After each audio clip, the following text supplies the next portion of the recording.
ગામમાં એક બાળક તળાવમાં ડૂબ્યું છે। વિગતો મળી રહી છે અમરેલી ખાતેથી। અમરેલીના તળાવમાં બાળક ડૂબવાનો બનાવ સામે આવી રહ્યો છે।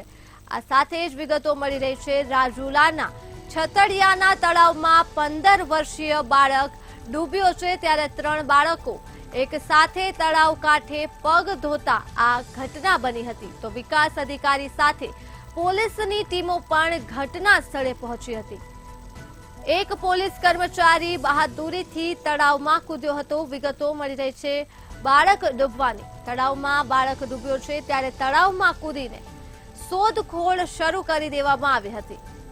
તો આ સાથે જ ઝૂંપડપટ્ટીમાં રહેતા પરિવારનો આ બાળક હતો તેવી પણ વિગતો મળી રહી છે। અમરેલીથી 3 બાળકો સાથે તળાવ કાંઠે પગ ધોઈ રહ્યા હતા અને ત્યારે આ ઘટના બની હતી। તો વિકાસ અધિકારી સાથે પોલીસની ટીમો પણ ઘટના સ્થળે પહોંચી હતી અને એક પોલીસ કર્મચારી બહાદુરીપૂર્વક તળાવમાં કૂદ્યો હતો।